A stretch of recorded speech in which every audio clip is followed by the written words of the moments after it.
saya pengen share hari ini tuh tentang bisnis, tapi dari sisi gini, dari sisi my mindset ya. Personally, this is my mindset gitu kan. Jadi saya nggak mau istilahnya ngomong yang idah-idah gitu ya, ngomong yang idah-idah, kemudian demi Anda gitu.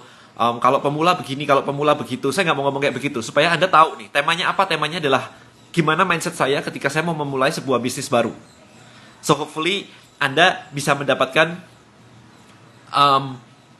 insight yang berbeda gitu kan. Karena kalau misalkan Anda ngikutin semua IG live dan sebagainya, itu diperuntukkan untuk pemula. Jadi ya memang pemula sih, tapi istilahnya adalah terlalu, yang di-share itu terlalu, kadang-kadang terlalu surface-nya, kulitnya doang gitu kan. Kayak ya mesti semangat lah, mesti inilah, mulai aja dulu lah dan sebagainya gitu kan. Jadi terlalu, itu kayak buat saya terlalu manis untuk didengar gitu. Kenyataannya kan gak kayak gitu ya. Kenyataannya bikin bisnis gak semudah yang diomongin di IG live kayak begitu. Maka dari sini saya pengen share pada Anda real thinkingnya itu kayak gimana sih. Dan ini dari perspektif saya, by the way. Jadi kalau misalkan nanti ada yang kok gitu ya sekali lagi disclaimer, this is me gitu kan. Semoga Anda dapat gambaran sudut pandang yang berbeda dari paling nggak lingkungan Anda selama ini gitu. Alright, agree? So that's topik hari ini. Alright, first thing first. Yes, your business is a reflection of you. Yes, first thing first. Kayak tadi pagi ada beberapa orang yang ngomong kayak, Dan, aku lagi menjalankan bisnis ini. Sudah coba jualan ke sana kemari. Tapi kok susah ya jualannya ya? Nah, pertanyaan saya adalah, kenapa kamu memilih bisnis itu? Jadi pertanyaan pertamanya adalah, Anda nih sekarang nih ngejalanin something nih, kenapa Anda menjalankan itu? Ya, di mindset saya kebanyakan ketika saya melihat pertanyaan seperti itu, makanya kadang-kadang kan saya posting ya, komen-komen saya bersama orang itu saya posting di Instagram saya, supaya Anda tahu bahwa saya ketemu komen kayak begitu itu bukan cuma satu tuh saya posting loh. Saya ketemu itu kayak puluhan setiap harinya yang komen-komen kayak begitu. Ya, jadi buat saya banyak orang kayak begitu tuh mau perang, bayangin bisnis itu kayak perang gitu ya, mau perang tapi nggak ngerti medan perang dan nggak pernah perang. Kebayang nggak Anda? Kebayangin kayak, oke, let's do war, kita mau perang nih melawan siapa gitu ya, kita mau perang nih gitu, tapi Anda nggak pernah perang sama sekali, dan bahkan Anda tidak tahu siapa lawan Anda. Ya kita mau perang nih, kita mau jualan ceritanya kan, bahkan Anda nggak tahu market Anda, ya semua orang kita perangi gitu kan. Emang sana peduli sama lu gitu? Pertanyaannya kayak gitu kan. Jadi kasarnya ngomong, emang mereka peduli sama lu gitu kan, lu mau perang gitu kan, tapi yang musuhnya gitu kayak, emang lu siapa, nggak peduli gitu, terus mau perang sendirian gitu kan, nggak bisa juga gitu kan. Jadi banyak orang itu kayak mau maju perang, nggak ngerti siapa lawannya, nggak ngerti medan perangnya, nggak punya planningnya. Kalau musuh begini saya giniin, kalau musuh begini saya giniin, itu nggak ada sama sekali, blank. Pokoknya gue punya senjata, gue mau perang. Bener kan? Makanya yang pertama ditanyakan selalu kan, Dan, gue mau bisnis, enaknya jual produk apa ya? Kayak gue mau perang, nanya bawa senjata apa ya? Yang mau saya sodorkan gitu kan? Apakah peluru, apakah pistol, apakah pisau, apakah tombak, apakah pakai tank atau pakai pesawat gitu kan? Nggak jelas semua. Terus ditanya, kenapa lu mau perang? Ya mau perang aja daripada di rumah nganggur. Kan that's insane gitu kan. Buat saya itu gila banget gitu aja. Dan most people kayak begitu gitu kan. Ya untung kalau misalkan perang pulang cuma scratch doang gitu, oke. Lah kalau pulang mati gimana? Nggak pulang kan? Kalau nggak pulang gimana? Pulang cuma name tag-nya doang gimana? Orangnya nggak pulang gitu kan. Karena saya bilang nggak pulang tuh gini, karena banyak sekali orang-orang kayak tadi pagi ada yang message saya gini, saya pernah usaha sekali ketipu, jadi saya sekarang trauma usaha. Itu kan nggak pulang udah. Iya kan? It's like nggak pulang gitu, karena sudah nyoba bisnis gagal sekali, habis itu trauma, mentalnya nggak siap.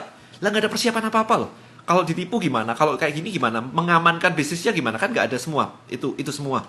Jadi buat saya itu udah nggak pulang tuh, karena disuruh bisnis lagi udah mentalnya udah nggak kuat tuh.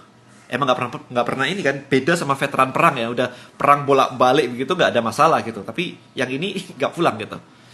Nah, berikutnya kedua, saya nggak mau bisnis kalau revenue ini personal banget ya.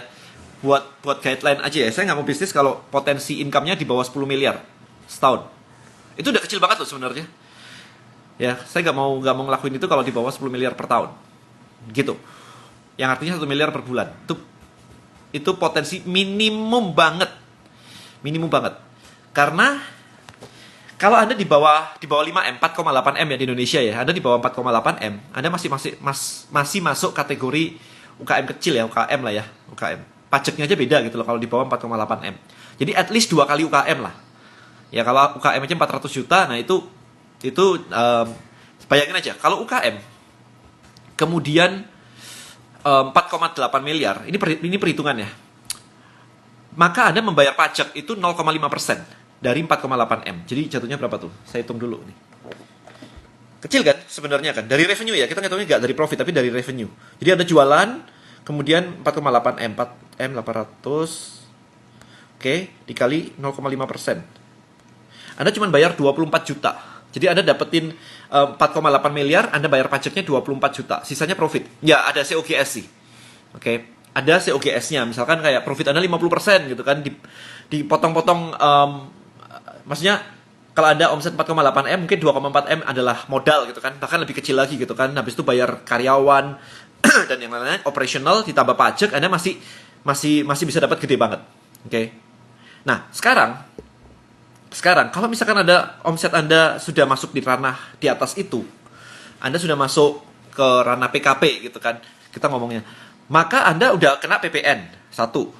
Anda kena PPH lagi, bayar profit dikenain pajak lagi. Maka ketika Anda dapat 10 M, untung-untung Anda bisa dapat cuma 20%. Bayangin ya, kalau Anda profit Anda 20%, maka 10 M, profit Anda cuma 2 miliar. Kalau profit Anda 2 miliar, kemudian dibagi 12, itu cuma berapa tuh? 2 miliar dibagi 12, nggak sampai 200 juta kan ya? 2 miliar dibagi 12, cuma 166 juta. Cuma 166 juta. Jadi kan lebih enakan 4,8 miliar tadi ya. Profitnya bisa lebih gede loh. 4,8 miliar itu kan profitnya bisa, kalau separuh tadi berapa? 4,8, 400 juta. 400 juta dibagi 2, 200 juta. 200 juta bayar pajaknya aja cuma segitu. Habis itu bayar karyawan dan sebagainya. Jadi literally omset 4,8 miliar sama omset 10 miliar, profitnya sama sebenarnya.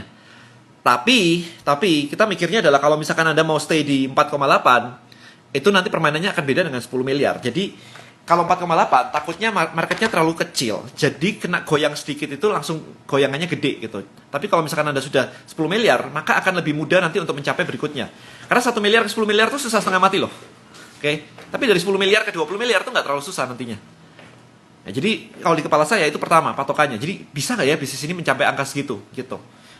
Jangan dikira susahnya itu yang ini doang ya. Kadang-kadang ada challenge-nya berbeda-beda gitu. Yang nanya LBM ntar aja ya. Kita lagi nggak bahas LBM ya. Kita bahas yang ini dulu. Kok kalau bimbel online sekarang prospeknya bisa tembus 1 miliar nggak setahun? Saya nggak tahu. Makanya balik lagi, marketnya siapa? Bisa nggak? Saya nggak akan mulai yang nggak bisa. Gitu aja. Apalagi zaman online. Kalau bimbel harus ngumpul di kelas, saya nggak mau mulai. Challenging banget. Oh iya, ada Bro Dennis. Ada Bro Dennis.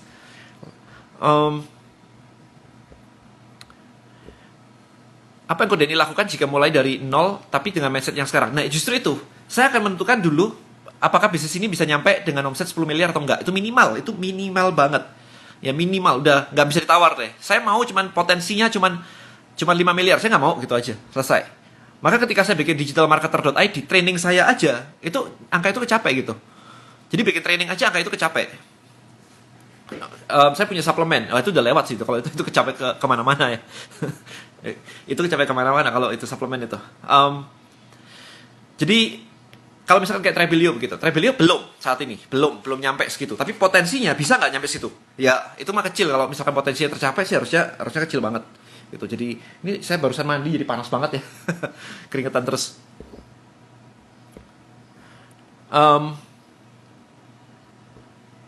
Nah, jangan nanya saya. Jadi kayak misalkan omsetnya, ini ada bisnis makanan, omsetnya bisa nyampe 4M ke atas nggak?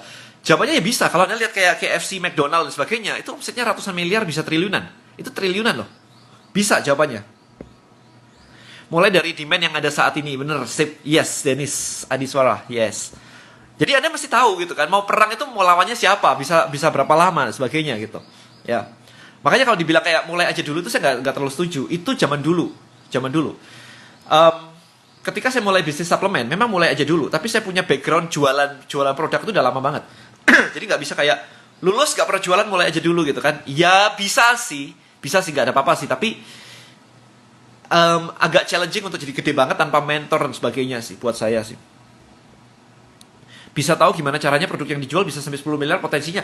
Kan tahu dari marketnya. Kalau satu orang satu orang belanja harga segini, terus marketnya ada 1 juta orang gitu. Lah kan 10 miliar gampang ya. Setahun loh itu. Jadi dia itu makanya marketnya mesti tahu dulu. Itu yang pertama. Oke. Jadi teman-teman perhatikan, catat ya. Yang pertama adalah marketnya saya nggak mau di bawah itu.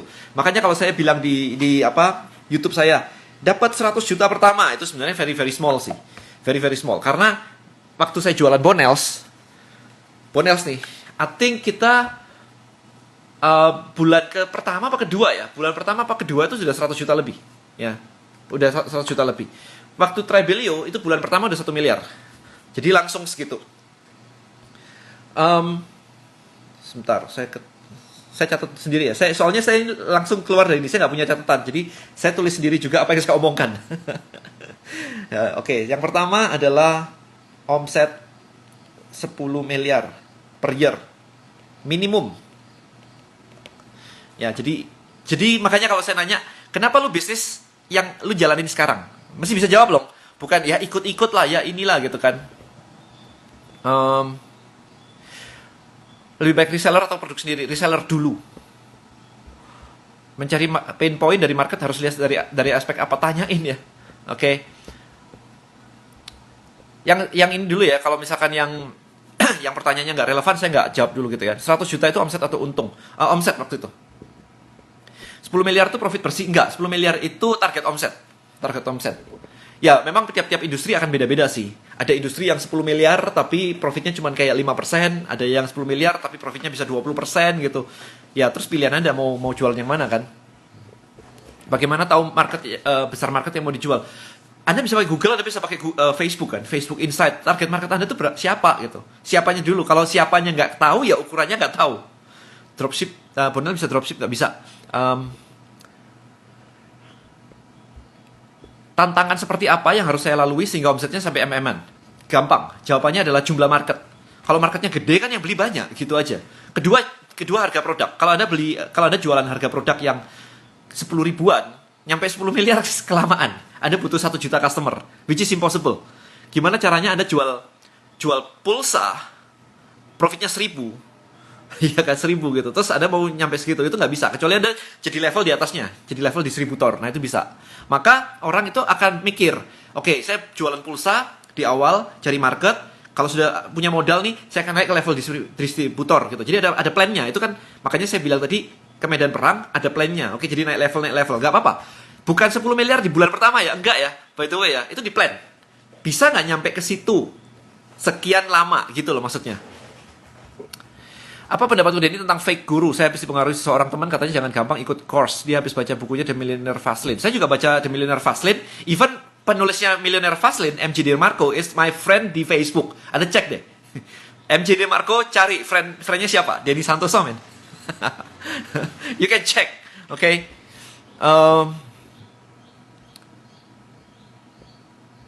Oke, kalau pemula dengan target omset apakah kegedean? Enggak. Jadi gini, kalau Anda mau pergi, kan Anda nentuin dulu kan, Anda mau pakai Gojek misalkan, Anda mau pakai Grab gitu kan, Anda nentuin dulu kan, mau kemana. Jadi, kalau misalkan Anda mau ke rumah temen, ya mungkin pakai Gojek sudah cukup gitu kan. Tapi kalau Anda mau ke Singapura, Anda nggak bisa pakai Gojek. Anda mesti menentukan naik pesawat. Naik Gojek ke airport bisa nggak? Mungkin naik Grab ya, naik Grab bawa koper semua kan, naik Grab ke airport, dari airport ke Singapura terbang gitu. Nah itu. Jadi nggak bisa yang namanya pemula, dimulai aja dulu naik becak gitu. Nggak nyampe Singapurnya. Kan Anda harus tahu dulu mau kemana, mau perang tuh sama siapa. Yes, itu kan. Jadi itu krusial banget.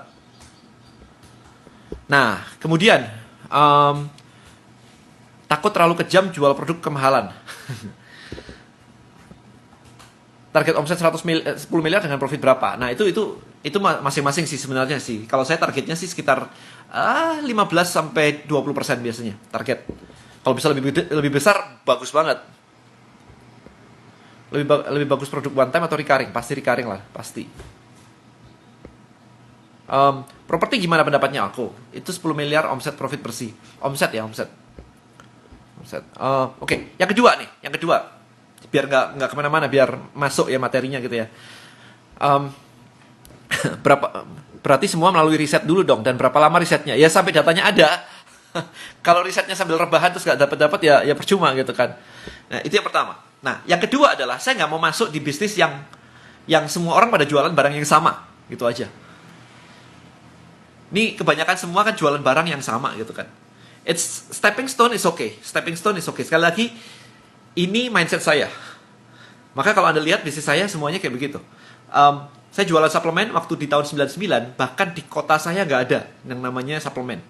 Saya harus belinya di Surabaya. Dan itu cuma ada paling 2-3 merek di luar sana gitu. Jadi, it's nggak ada kompetitor. Literally nol gitu. Jadi saya mencari sesuatu yang belum ada. Ketika sesuatunya sudah ada, misalkan saya ngajar digital marketing di tahun 2015, itu semuanya udah banyak kelas-kelas, kelas landing page, kelas Facebook Ads, kelas macam-macam. Istilahnya waktu itu adalah internet marketing. Nah, saya nggak mau masuk ke ranah internet marketing. Saya masuknya ke ranah apa? Digital marketing. Maka sekarang Anda tahu sendiri hasilnya kan? Kalau ditanya digital marketing siapa? Banyak yang nyebut nama saya. Dan itu. Karena apa? Karena saya masuk di tempat yang nggak ada. Itu positioning. Itu tadi malam saya share bukunya itu ini loh. Ini yang ngajarin itu sebenarnya. Jadi ini berusaha membuat cerita gini. Kalau Anda nyebut search engine siapa? Google gitu ya. Itu ini caranya gitu. Jadi becoming a category king. Itu positioning top of mind lah istilahnya bahasa Indonesianya. Bukan bahasa Indonesia ya. Di Indonesia orang ngomongnya adalah top of mind lah ya. Nah, gimana caranya Anda become the top of mind? Apakah dengan produk Anda bisa jadi top of mind? Kalau nggak produknya, tokonya, apakah toko Anda bisa jadi top of mind? Kalau nggak tokonya, orangnya, apakah Anda bisa jadi top of mind? Gitu. Jadi kalau Anda jualan barang yang sama dengan orang lain, ya, tapi Andanya bisa jadi top of mind nggak? Saya ngajarin digital marketing, misalkan funnel dan sebagainya, banyak yang jualan funnel dan yang lain-lain gitu kan. Tapi sayanya itu jadi top of mind. Bisa nggak Anda jadi itunya? Andanya, tokonya, atau produknya jadi top of mind? Itu. Jadi nggak sekedar kayak saya mau jualan kaos. Saya mau jualan tuh, saya nggak pernah kesana gitu ya. Saya nggak pernah jualan kaos gitu kan. Dapat duit dapat. Kalau Anda mau cari duit ya kalau Anda cari duit sih dapat, pasti dapat lah. Ya. Jadi saya baca dulu pendapatku Den dengan jualan dengan harga teman dikasih aja apa nolak secara halus. Saya biasanya tergantung sih ya. Kalau teman baik saya kasih gitu aja. Blue Ocean, yes, nyari Blue Ocean gitu. Jadi saya nggak pernah nyari yang ada kompetitornya gitu. Gimana caranya jadi reseller yang unggul dari kompetitor? Nah makanya Anda bisa ngebangun, misalkan Andanya sendiri jadi top of mind-nya, Andanya, orangnya dibangun. Karena produknya sama dengan yang lain, maka Andanya yang di-build. Jadi itunya nggak boleh sama.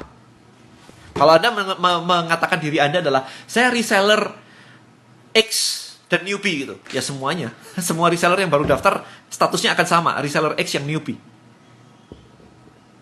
Bagaimana strategi branding yang tepat dari awal fase omset? Apakah ada saran dan tips?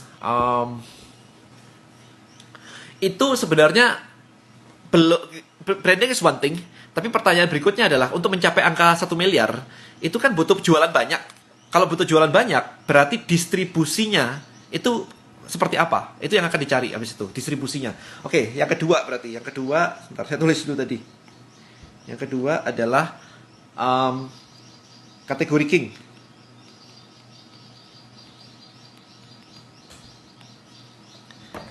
Kategori king ya. Jadi yang kedua adalah kategori king. Gimana Anda bisa ini semua menjadi kategori king? Either Andanya atau tokonya atau barangnya gitu. Kami kebanyakan cuma reseller. Kami itu siapa ya? Egan ya? Kami itu siapa ya? Kemudian jual produk yang paling murah berapa? Jual produk paling murah. Jual produk paling murah. Di mana nih maksudnya? Kalau di Tribelio nanti, I think bulan depan, minggu depan ini kita launching, kita jual produk paling murah adalah kalau Anda mau broadcast cuma bayar 50.000, itu paling murah. Itu paling murah. Kalau Anda nanya jual produk paling mahal, saya jual apartemen belasan miliar ya. Per biji ya.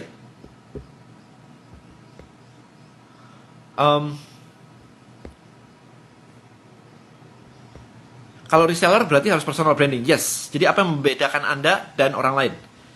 Personal branding, bonus dan sebagainya. Tapi bukankah kalau tidak ada saingan punya risiko di copy? Lah justru ada saingan Anda udah penuh yang ngopi kan? Mending di copy 1 orang daripada Anda rebutan dari 1.000 orang coba.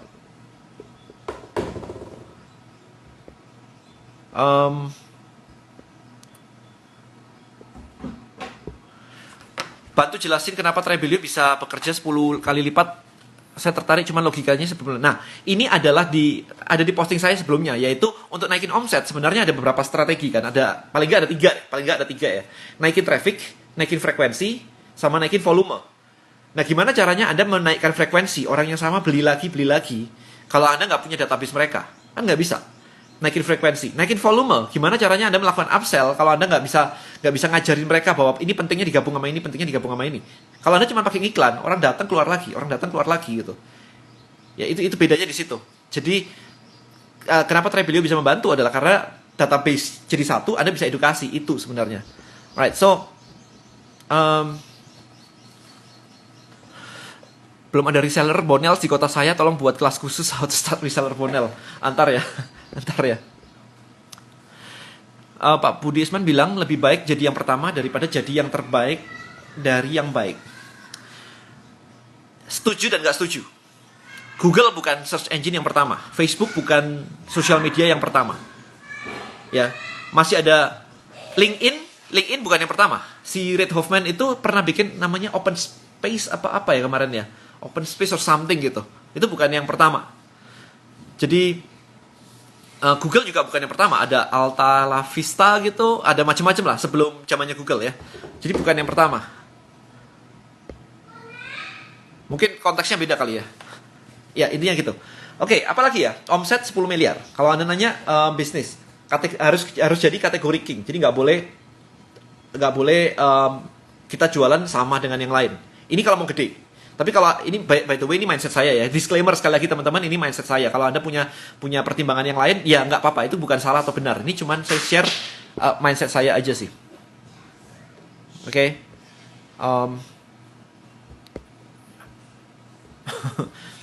Kemudian gini, kayak tadi banyak orang mau bisnis tapi cuman ngomong mau bisnis. Itu konsep. Itu pernah saya upload di video saya ya. Jadi mau bisnis itu konsep. Nggak jelas mau bisnis itu mau apain sih sebenarnya. Siapa yang dia handle semuanya itu nggak jelas. Itu konsep. Nah, kebanyakan orang itu memiliki keterbatasan cara berpikir karena nggak pernah diajarin mikir ya. Di sekolah kita tuh diajarinnya kan ngafalin ya. Jadi tidak punya kemampuan berpikir mengubah konsep ke action plan. Ini problemnya, mengubah konsep ke action plan. Jadi kalau misalkan, makanya ini yang saya sebutkan tadi, ini sudah mulai lebih detail. Jadi saya mau bisnis itu abstrak. Oke, saya mulai kategoriin ya. Omset harus 10 miliar. Nah, berarti Anda mikir nih, bisnis apa ya yang sekarang omsetnya 10 miliar nih. Kalau ini cuma dapat 1 juta, ini dapat 2 juta. Kalau yang 10 miliar apa nih gitu. Nah, habis itu saya kasih batasan lagi nih, harus bisa jadi kategori king. Nah, Anda mulai mikir lagi nih. Kalau saya cuma jualan kaos, berarti saya punya kompetitor banyak banget. Kalau saya cuma jualan apa, Anda mulai mikir nih sekarang, mulai mikir gitu kan. Jadi ada kerangkanya supaya untuk menentukan sebuah bisnis itu jadi lebih bagus gitu. Nah, kemudian kayak tadi pagi itu ada yang kayak gini dan saya sudah jualan. Produknya bagus banget. Tapi kok nggak laku ya? That's the most asked question gitu ya. Pertanyaannya seringkali dimasukkan dilontarkan ke saya gitu. Pertanyaan saya adalah, emang kenapa kok nggak laku? Dan dia jawabnya adalah nggak tahu. Ingat, kalau Anda punya problem dan Anda nggak tahu ya nggak bisa fix kan, nggak bisa. Kalau Anda nggak tahu penyebab sebuah problem, gimana Anda bisa beresin?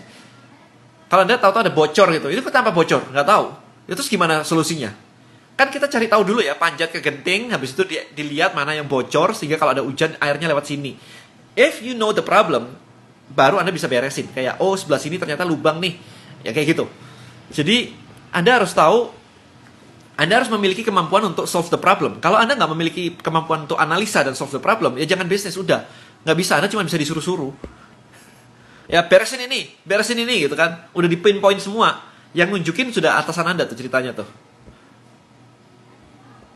Kode ini awalnya bisnis apa? Saya awalnya bisnis suplemen sampai hari ini. Nih. Ya. Ceritain pengalaman dari awal. Anda mending beli buku saya yang ini deh. Mending beli buku saya aja. Ini awal sampai akhir. Awal sampai 2015. Ini cerita dari awal sampai 2015. Sampai saya training. Nah, jadi ini back story saya ada semua di sini gitu. Nanti kalau misalkan Trebelio-nya udah jadi gitu ya, saya bikin yang part 2 deh nih. Yang part 2 deh. How to build a billion business gitu ya. Amin. Oke, so. Nah, produk MLM gimana? Kan saya tadi bilang, kalau nggak tokonya, Andanya. Jadi itu gitu. Kayak misalkan gini. Kalau Anda nyari dokter jantung gitu. Anda nyari yang kayak apa? Semua banyak, di semua kota ya ada dokter jantung gitu. Tapi gimana caranya Anda memilih dokter jantung itu? Kan personal branding. Buku Pola Pikir bahasa Indonesia atau Inggris? Inggris siapanya? Oke, ada nggak bisnis yang memang tidak bisa di online kan? Ya ada lah. Ada lah.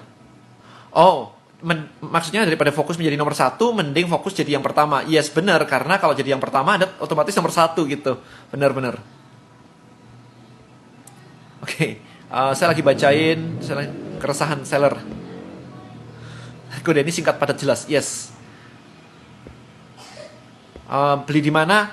Buku ini beli di Amazon. Tapi kalau saya kemarin nggak beli ini saya dikasih Russell Brunson. Tahu-tahu dikirimin aja ke rumah gitu sama Russell gitu kan. Jadi Tukoma Club member dikasih sama dia sih. Kok sudah berhenti international dropship? Sudah jelek ya? Bukan sudah jelek. Memang lebih tough. Tapi tidak memenuhi syarat-syarat yang ini tadi. Yang saya jelaskan tadi. Omset 10 miliar, kecapek. Tapi kategori king nggak kecapek. Kedua, bisnisnya nggak kebangun. Jadi gini loh. Ini saya share agak deep ya. Banyak orang itu fokusnya kan jualan. Which is jualan itu oke sebenarnya, nggak ada masalah ya. Jualan itu adalah proses untuk mendapatkan profit, itu nggak ada masalah. Tapi banyak orang itu bukan terlalu ya, cuman taunya jualan gitu maksudnya. Mereka tuh lupa membangun company-nya. Nah ini loh yang menjadi problem. Ini menjadi revelation saya belakangan ini. Jadi kenapa saya berhenti di international dropship gitu kan. Karena saya ketemu mentor saya di Indonesia ya, by the way. Dia bilang, Dan, cash flow-mu mungkin lebih gede dari saya nih. Tapi aset yang saya kelola nih sudah 1 triliun gitu. Nah kemarin saya mikir, saya hitungkan kalkulasi kan. Saya data banget soalnya. Jadi saya kalkulasi. 1 triliun ya. Kalau saya dropship aja dapat 1 miliar. 1 miliar sebulan, profit nih. Maka saya butuh 100 tahun nih untuk dapetin 1 triliun. Gak mungkin dong. Umurnya gak nyampe. Manusia gak bisa hidup lebih dari 130 tahun gitu kan. Waktu itu saya umur 30 berapa ya? 30, maybe 38, 39 gitu. Mungkin segituan ya kemarin beberapa tahun yang lalu gitu. So, ditambah 100 tahun lagi, nggak nyampe gitu umurnya, nggak bisa. Itu yang bikin saya mikir keras nih. Gimana ya caranya ya? Habis itu saya mulai mendalamin pelan-pelan, mulai belajar. Oh, membangun bisnis tuh kayak gitu toh. Membangun bisnis tuh ada valuation-nya toh. Dari dulu itu kebanyakan saya kayak Anda. Jadi mikirnya adalah, ya udah pokoknya jual. Sebanyak mungkin, profit gede ya sudah gitu. Nah maka dari itu ketika saya ngebangun kayak Tribelio, Bonels gini, kita mulai mikirin how to build the company. Sistemnya seperti apa, timnya seperti apa. Jadi as a CEO, gini ya, ini bedanya ya.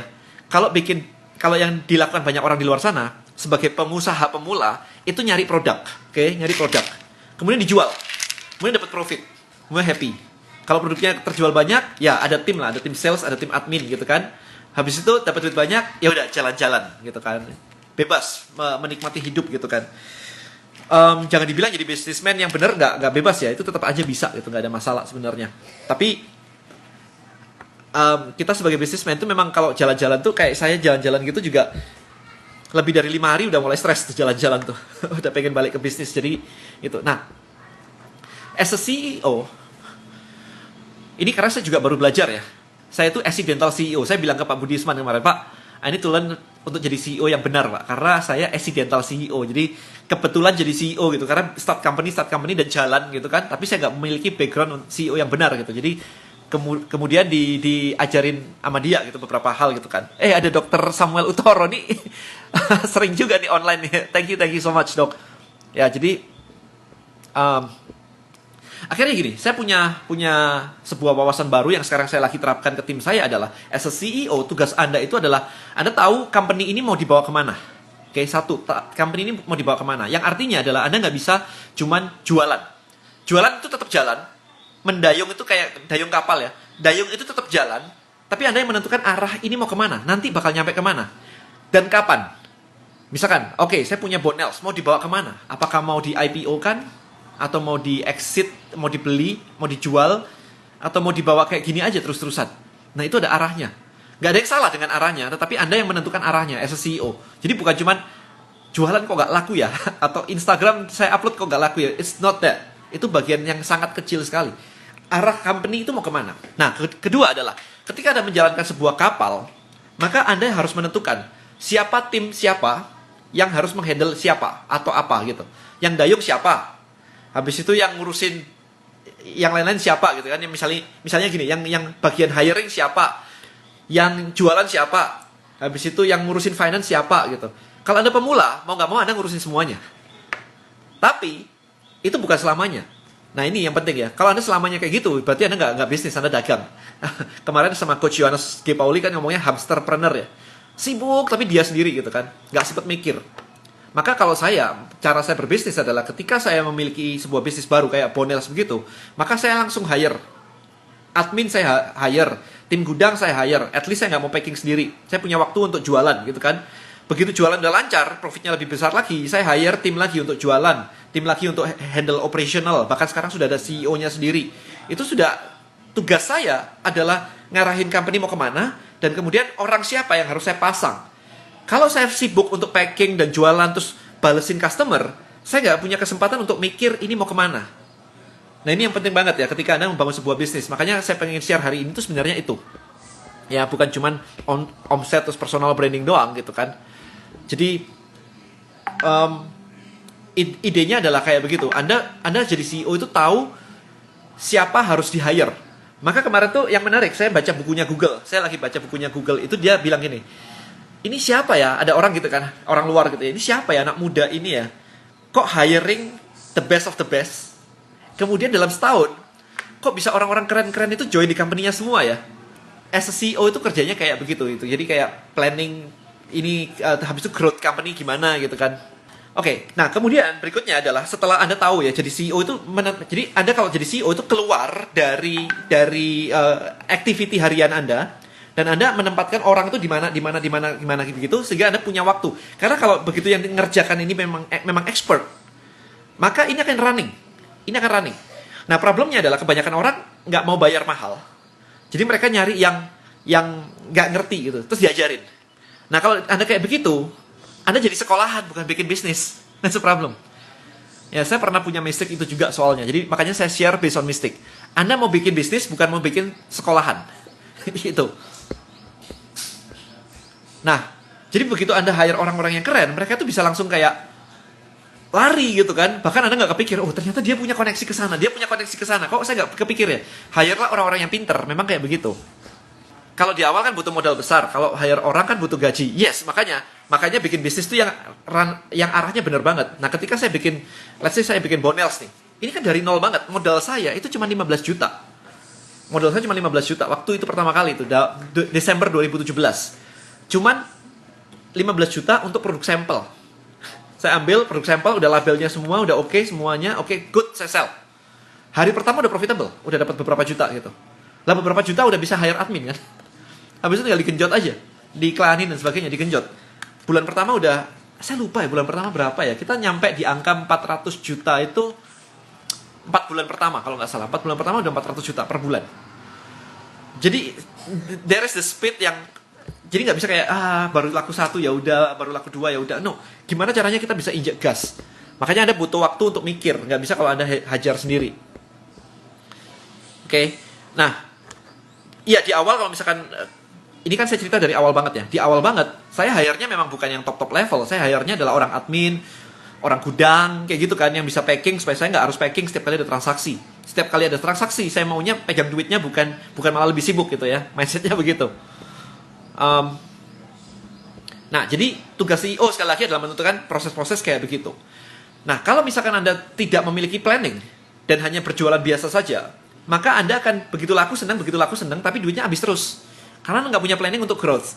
Nah, maka step berikutnya adalah, saya revise sedikit ya. Step di awal tadi istilahnya adalah product market fit, saya bilangnya gitu ya. Anda bisa Google, namanya product market fit.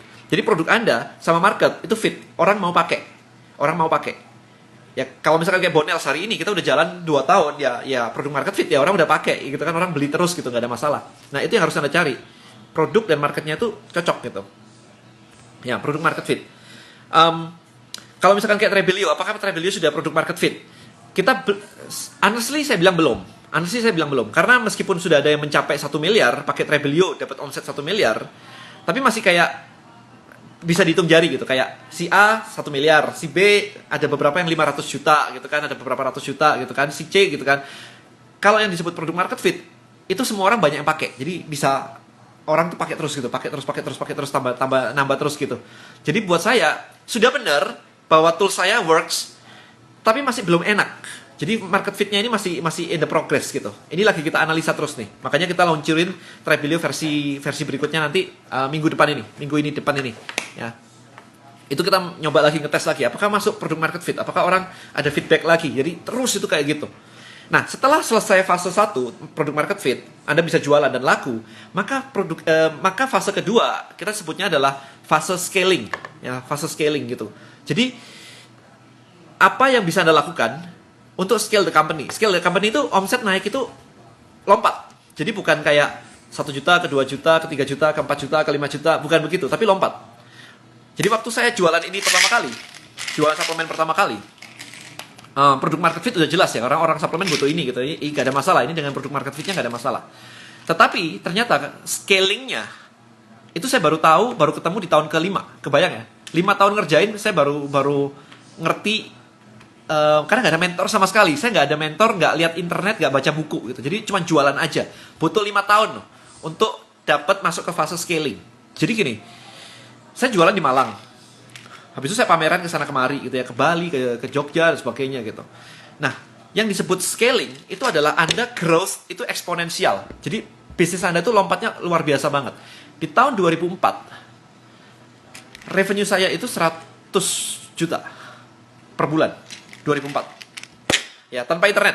Itu manual. Jadi agak lama memang. Karena kalau zaman sekarang saya ngomong gini 400 orang lebih nonton. Kalau zaman dulu ngomong begitu satu ya nonton. Satu orang gitu kan. Kalau mau 400 saya harus ke tempat 400 orang gitu. Ya, jadi there is a different. Nah, kemudian ternyata apa? Anda harus menemukan yang namanya growth lever. Growth lever.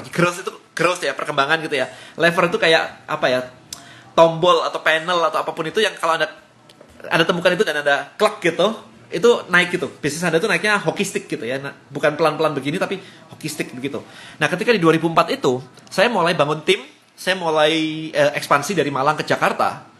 Ternyata growth lever saya adalah reseller acquisition di tahun itu. Jadi since 2004 kita punya tim untuk roadmap, untuk canvassing. Jadi keliling Jawa, Sumatera, keliling semua sampai ke daerah timur gitu. Kita punya tim yang jalan. Every single day jalan gitu. Akuisisi merchant atau akuisisi reseller gitu di situ. Nah, Anda tahu growth kita itu hampir 100% per bulan. Nah, kayak gitu jadinya. Jadi saya mulai dengan 100 jutaan, 125 juta seingat saya itu di 2004. Bulan berikutnya itu udah naik 200. Bulan berikutnya naik 300. Bulan berikutnya naik 400, 500, 600 gitu. Kita sampai pesta setiap naik 100. Kita pesta setiap bulan, setiap kenaikan 100 juta. Sampai tim saya itu, udah deh kita bulan depan gak usah makan-makan lagi ya. Kita udah bosan makan-makan. Katanya sampai begitu. Kayaknya imagine, growth levernya ketemu yaitu reseller acquisition. Nah, sekarang pertanyaannya adalah ketika Anda ngomongin tentang bisnis Anda gitu. Jualan boleh, iklan boleh, itu nggak ada masalah. Tapi Anda harus menemukan what is your growth lever Anda gitu ya. Tombolnya kalau ini tekan, itu akan lompat gitu. Itu harus ketemu. Apa itu yang harus dicari gitu.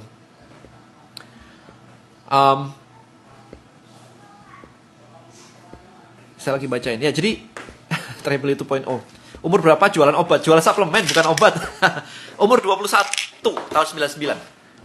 Umur 21, jadi tahu ya ini ya umur saya berapa gitu.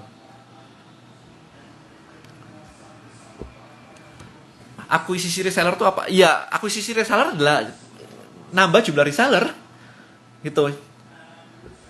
Jadi Anda harus ketemu apa yang membuat ini growth levernya itu bisa naik.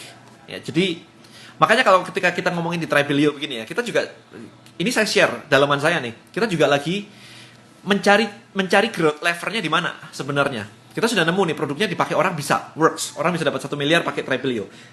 Tapi gimana caranya? Yang pakai itu bukan cuma 1 orang atau 2 orang atau 3 orang gitu. Yang pakai itu kalau bisa 1 juta orang di Indonesia pakai Trebelio dapat 1 miliar gitu. Amin gitu kan. Nah, itu gimana caranya gitu. Nah, itu banyak sekali sih. Kita punya hipotesa. Ya, kita punya hipotesa. Oke, kita analisa. Ini kan ada yang nanya juga nih Gamma Pain ya. Bagaimana cara mendapatkan growth lever? Anda harus analisa. Itu tugas Anda sebagai CEO of the company adalah itu. Untuk growth the company. Bukan untuk jualan ya. CEO of the company bukan jualan. Jualan itu sales. Nah ini konvensional untuk growth levernya kira-kira gimana? Buka cabang butuh biaya modal, butuh banyak modal. Justru itu konvensional growth levernya adalah buka cabang. Nah kalau buka cabang memang butuh banyak modal. Makanya dari itu growth-nya offline dibandingkan online itu beda. Maka dari itu saya maunya ke online kan gitu.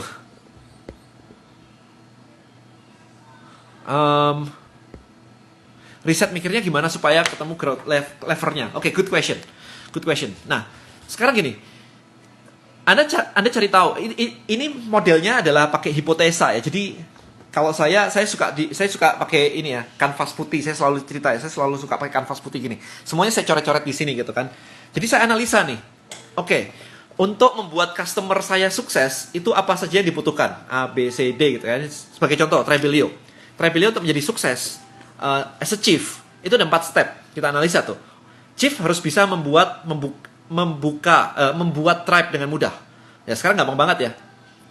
Jadi dulu di awal Trebelio launching untuk bikin tribe itu harus masuk ke trebelio.com, habis itu register, habis itu bikin business account, habis itu baru bayar, habis itu baru buka tribe.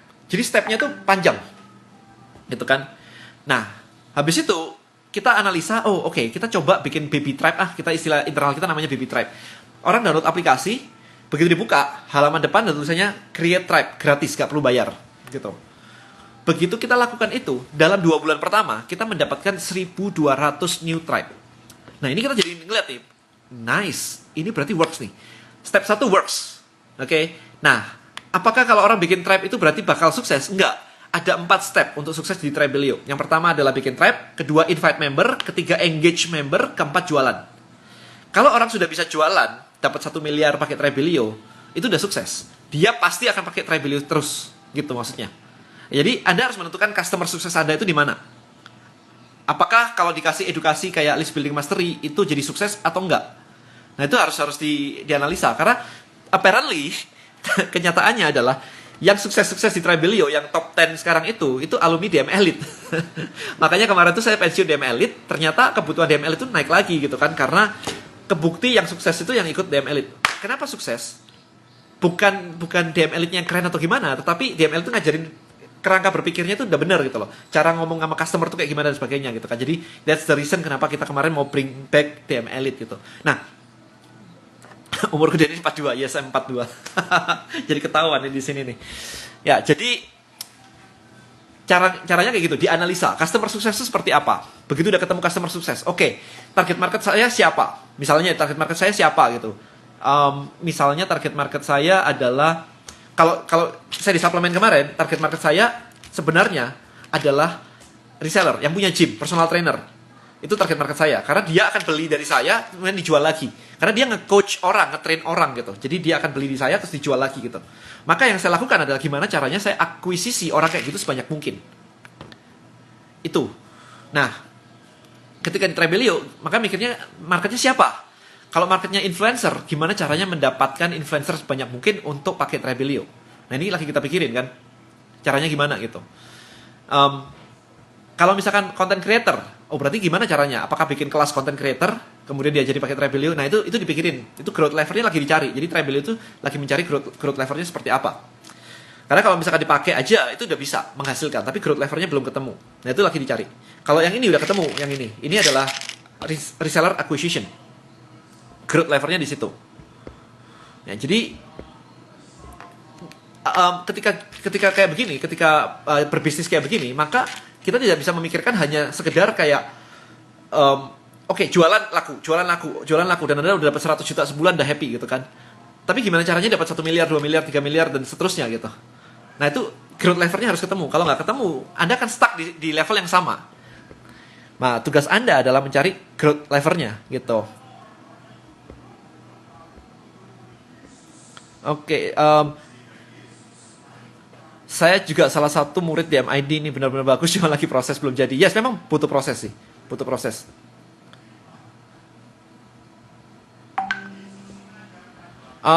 Kalau mau ikut DM Elite, apakah sudah harus ada bisnis atau baru mulai bisnis? Semua nggak ada masalah sih, karena DM Elite itu kan free receipt ya. Jadi kemarin itu ada yang belum punya bisnis ikut DM Elite, begitu sudah punya bisnis dia ikut lagi, kan nggak bayar ya, kan karena free kan. Maksudnya gini, Anda punya perjalanan dari nggak punya bisnis, jadi memulai bisnis, jadi bisnis Anda gede, ikut DML 3 kali, yang Anda tangkap akan berbeda. Karena level Anda, pemahaman Anda sudah berbeda. Mungkin waktu pertama kali join, Anda masih, oh cara milih market kayak begitu toh. Itu mungkin yang Anda dapat. Tapi begitu bisnis Anda udah running, Anda akan mendapatkan insight lagi, dimana misalkan kayak, oh ternyata bikin movement tuh kayak gini toh. Nah kayak gitu,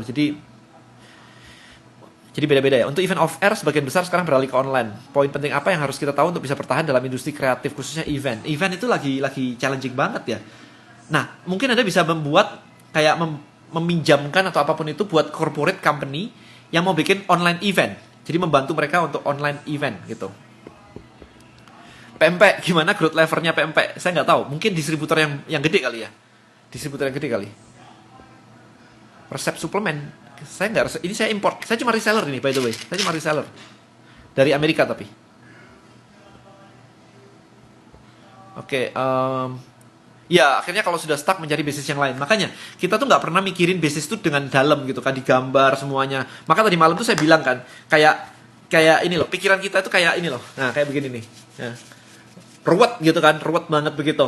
Tapi saya selalu suka untuk menggambarkan di sebuah kanvas di iPad saya atau di papan tulis gitu kan. Anda kalau lihat, saya selalu di kamar saya itu selalu ada begini. Mau di Malang, mau di Jakarta, kamar saya selalu ada papan tulis kayak begitu. Itu buat coret-coret. Sambil merenung, sambil dipandangin gitu. Ya, it's always kayak gitu. Supaya apa? Supaya yang kusut kayak begini, itu bisa pelan-pelan dibuka begitu, dan kita disassociate namanya. Jadi, kita bisa melihat begini kan. Oh, oke, ternyata ini begini gitu loh. Jadi kelihatan, problem tuh kelihatan. Tapi kalau ditaruh kepala doang, nggak digambar, itu nggak kelihatan. Itu saya sih, by the way. Makanya sekali lagi saya. Suplemen apa yang dipegang? Ini Ultimate Nutrition.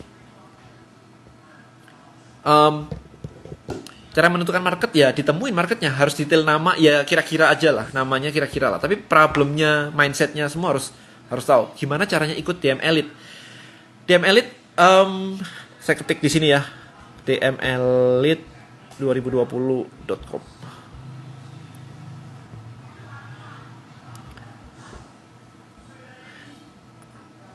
Nah sekarang selingan dikit ya. Kita ngomongin strategik ya. Kemarin kan banyak yang bilang ya, ini ngomongin strategik ya, biar Anda ngerti pola pikir saya gitu ya, gimana saya berpikir gitu. Dan kalau sudah punya duit banyak, ngapain lu ngajar terus harus berbayar gitu kan. Itu banyak banget yang nanya kayak begitu tuh. Sekarang think about this. Kalau hari ini saya ngajar gratisan, nggak ada masalah, bisa-bisa aja gitu, nggak ada masalah, bisa-bisa aja gitu kan. Tetapi what if, ini pertanyaannya gini ya, what if kalau sekarang saya berbayar, let's say DML itu 13 juta. Atau list building mastery lah, kalau misalkan Anda mau cari yang lebih murah, saat ini list building mastery lah, 1,5 juta gitu kan. Let's say DML 13 juta. Terus tahu-tahu Trebelio booming, jadi international market, jadi gede banget begitu. Oke. Nah, kalau Trebelio udah gede banget, kemudian bonelsnya jadi gede banget, let's say in the next 5 tahun ke depan gitu, jadi gede banget. Kira-kira kelas saya turunin apa saya mahalin? Pertanyaan saya. What do you think? Sekarang 13 juta nih DM Elite nih. Kalau Bonels dan Trebelio-nya tahu-tahu gede banget, ya, market Indonesia gitu kan, terus udah gede banget gitu. Kira-kira DM Elite-nya saya naikin apa saya turunin harganya? Kan banyak orang bilang, kalau sukses ngapain bikin kelas? Kalau saya, mindset saya, kalau saya sukses, kelas saya naikin. Kebayang kan? Sekarang aja 13 juta, kalau Trebelio-nya berhasil masuk market internasional, Amerika dan sebagainya begitu, kelas saya nggak 13 juta, men. Saya mahalin. Right? Nah, sekarang pertanyaannya gini. Kalau hari ini saya kasih kelasnya gratis, kemudian begitu Trebelio-nya gede banget, kelasnya saya kasih charge, orang kan kayak langsung kayak, ini beneran besar gak sih? Kok dulu gratis, kelasnya sekarang bayar? Orang malah nanya-nanya gitu loh. Iya kan? Orang malah nanya-nanya, dulu kelasnya gratis, sekarang bisnisnya gede, kok kelasnya malah berbayar ya? Orang malah nanya-nanya gitu kan. Iya, makanya saya itu strategis, di pikiran saya itu selalu long term. Bukan kalau sekarang Dan lu kan udah punya duit, katanya sukses, ngapain harus berbayar gitu. Lah ya justru saya preparation ke depannya. Kalau sekarang sudah berbayar, maka ke depannya itu akan mudah untuk dinaikkan. Tapi kalau sekarang nol, habis itu berubah ke bayar, ini jadi problem. Nah, Anda sendiri udah ngerti kan? Dimahalin. Nah, Anda ngerti gitu. Jadi logiknya itu jangan sampai salah, bahwa kalau misalkan sudah ada duit, terus kenapa harus nyari duit lagi? Itu mindset orang gila sih buat saya. Koko juga ambil gaji kan dari bisnis, ambil untuk Bonels, saya ambil karena Bonels itu udah profitable. Tapi kalau kayak Trebelio saya belum ambil. Saya nggak ambil gaji, nggak ambil dividen boro-boro gitu kan, karena semua income itu masuk ke company untuk nge-grow the company. Bisnis saya drop 70%, omset menurun, saya pusing membayar tagihan bonfaktur supplier, nggak tahu mau kondisi saat ini solusinya. Kalau saya nih ya akan selalu mencari apa sih kira-kira yang bisa dijual gitu. Contoh gini, kemarin saya lihat di YouTube ada interviewnya 1000lancer atau 1000.com, 1000lancer, tempat untuk freelancer cari duit ya, platform marketplace freelancer. Itu punya teman saya Ryan Godokusomo gitu kan. Nah, dia mengatakan bahwa di awal itu dia ngiklan tuh cuman murah banget kok. Kalau nggak salah sehari itu cuma 30.000, 40.000 rupiah per hari gitu. Jadi sebulan tuh 1 juta untuk iklan di Facebook. Nah, karena kata dia itu dia bootstrap. Cuman kalau saya nggak setuju dengan kayak begitu.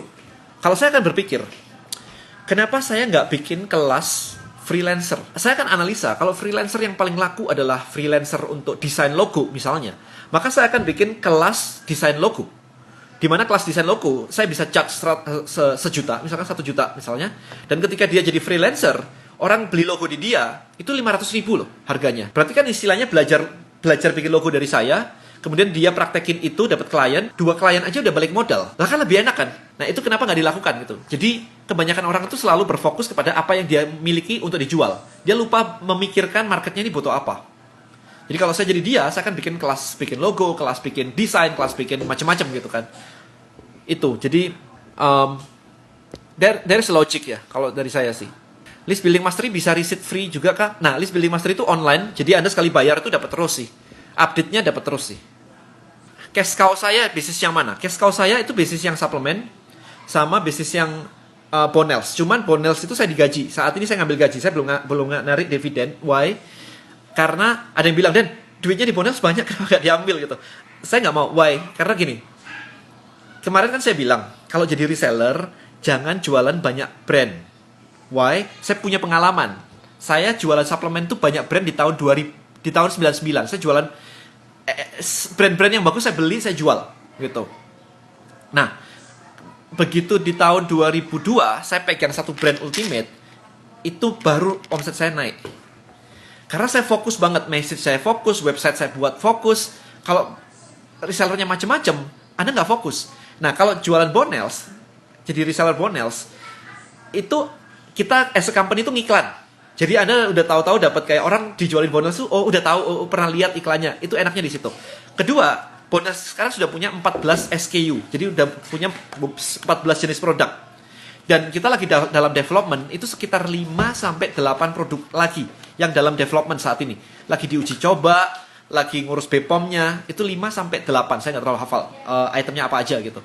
Yang artinya adalah, kalau Anda sampai ngebangun brand Bonels as a reseller atau toko online Anda gitu, maka ketika brand Bonels mengeluarkan produk baru, itu Anda sudah siap jualan. Saya kan punya pengalaman di suplemen ini, di mana saya jadi reseller kemarin tuh sampai 100 item. Satu brand ya, kita punya 100 SKU kemarin tuh. Kebanyakan sih memang sih, akhirnya kita cut jadi 50 sih. Ya, tapi enaknya adalah dengan SKU yang cukup luas, kita bisa nawarin macam-macam. Sementara kalau Anda jualan random, jualan kaos, jualan casing, jualan apa gitu kan, random, semuanya random, Anda nggak bisa bikin komunitasnya kuat banget untuk grow gede banget. Itu. Nah, karena saya sekarang berada di pihak yang punya produk, maka saya mengerti bahwa reseller itu butuh produk, nggak cuma satu aja. Maka kita develop brandnya cukup banyak. Nah, sekali ngeluncurin produk dan research, itu membutuhkan duit ratusan juta. Ya, that's why saya nggak ngambil istilahnya kayak dividen atau duit dari company, income tuh saya ambil tuh enggak. Saya benar-benar digaji, limitnya segitu, that's it gitu. Sisanya adalah untuk development. Karena kalau misalkan kita bisa mencapai revenue yang cukup gede, maka company valuation kita juga akan lebih besar. Kita ngomongin bisnis nih di sini nih.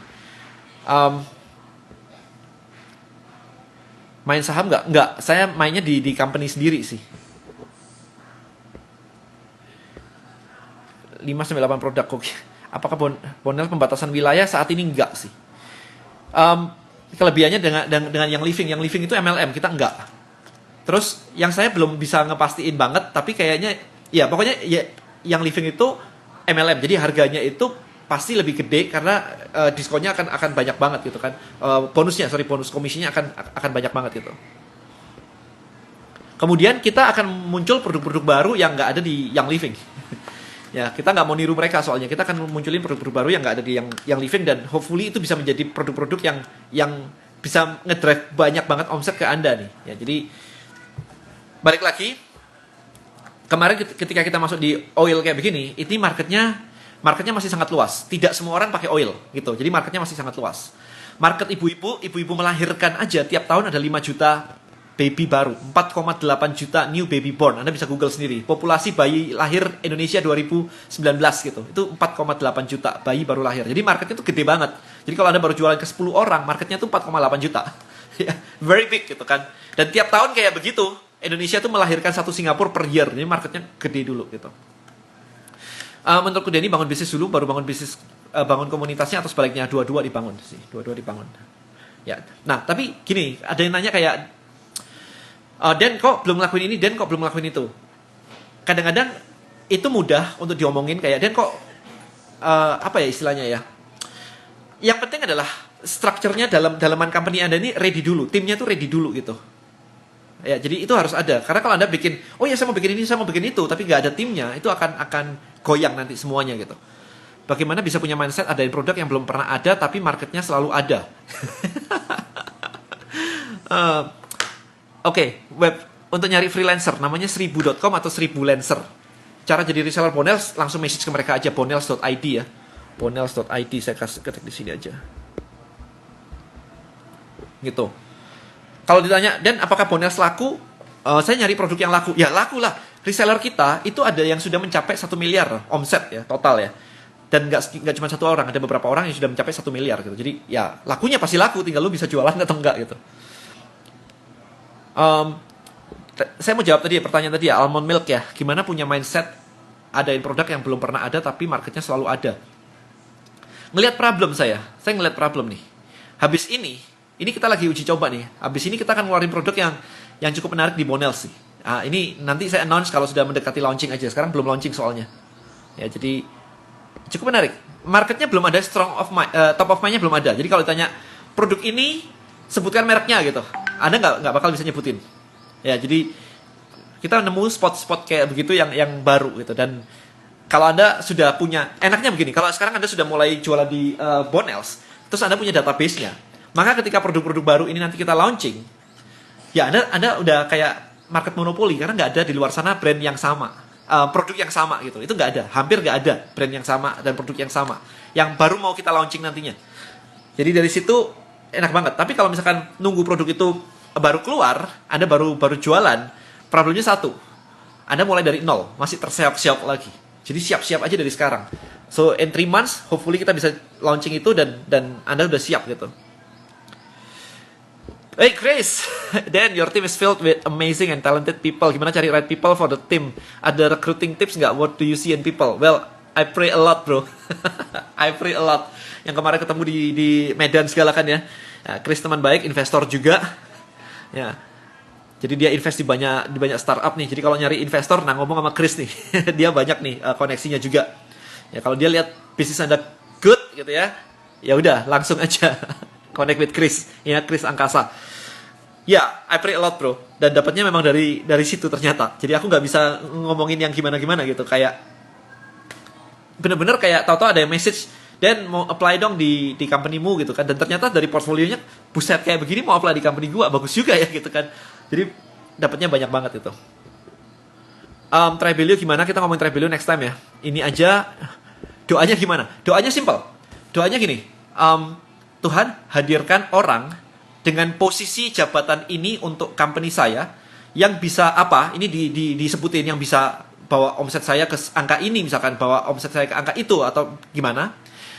Dengan salary maksimum berapa gitu. Jadi disebutin semua, dan maksimum tanggalnya sekian gitu, disebutin.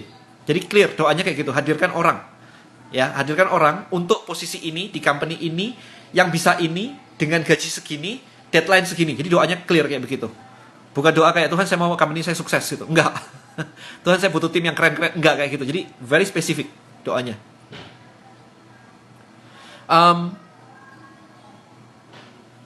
Reseller kita rame tapi malah sepi, jarang aktif. Ya memang harus dipecutin sih. Harus dipecutin sih. Alright, so kita udah sejam guys. Semoga video ini memberikan banyak wawasan buat Anda. Jadi mindset bisnis sekali lagi tadi ya, omset 10 miliar per year tuh minimal. Cari kendaraan yang seperti itu. Ya nggak langsung lah ya, jangan kayak Denny ngajarinya yang mustahil. Nggak mustahil kok itu. Kalau mustahil ya pasti mustahil. Kalau Anda believe itu bisa gitu. Kategori king itu udah pasti. Sebenarnya Chris, thanks for the answer. Tapi doanya menunjukkan apa nih? Kita benar-benar udah mikir ya, nggak cuma minta doang. Iyalah, Tuhan pasti kabulin kok. Cuman spesifik gitu aja. Apalagi tadi nomor 3 ya. Sampai lupa, saya nggak catat, udah cerita kebanyakan ya. Tim semuanya, kemudian as a CEO Anda mesti arah company kemana, kemudian as a CEO Anda harus tugas Anda adalah menempatkan orang-orang terbaik di tempat Anda. Karena begitu orang-orang terbaik di tempat Anda join, mereka akan bisa menggerakkan company-nya, bukan Anda. Kalau saat ini Anda itu bergerak sendiri, makanya kok omsetnya masih kecil dan sebagainya gitu kan. Tapi begitu Anda hire orang yang tepat, dia yang akan menggerakkan company Anda. Which is itu enak banget habis itu. Ya, jadi proses itu butuh. Nah, berikutnya adalah problem solving ya. Kalau ada problem, Anda harus benar-benar tahu gimana solve-nya. Kalau Anda nggak bisa solve your own problem, kenapa orang nggak beli? Dan Anda itu aja nggak bisa jawab, gimana Anda mau menyelesaikan problem orang lain di luar sana? Nggak bisa, men. Anda harus benar-benar tahu problem. Anda harus bisa problem solving thinking. Itu harus ada di kepala Anda. Ya, kayak gitu. Itu benar-benar kalau Anda mau bisnis ke sana. Kalau misalkan Anda nggak bisa problem solving thinking, ya udah jangan bisnis duluan lah. Bunuh diri. Nanti nggak bisa. Nanti ketemu orangnya nolak, Anda udah galau. Baper. Gitu. Ya, jadi nggak bisa kayak gitu. Alright, so hopefully ini bermanfaat buat Anda. Help me untuk screenshot dan bagikan tips-tips ini, insight apa aja sih yang sudah Anda dapat dari sini. Saya pengen menjangkau lebih banyak lagi orang-orang di Indonesia untuk bisa menjadi entrepreneur yang lebih bagus lah gitu ya. Jadi sharing saya hopefully berharga banget buat Anda semua dan buat teman-teman di luar sana. Alright, thank you so much guys. I'll see you in the next video. Bye-bye.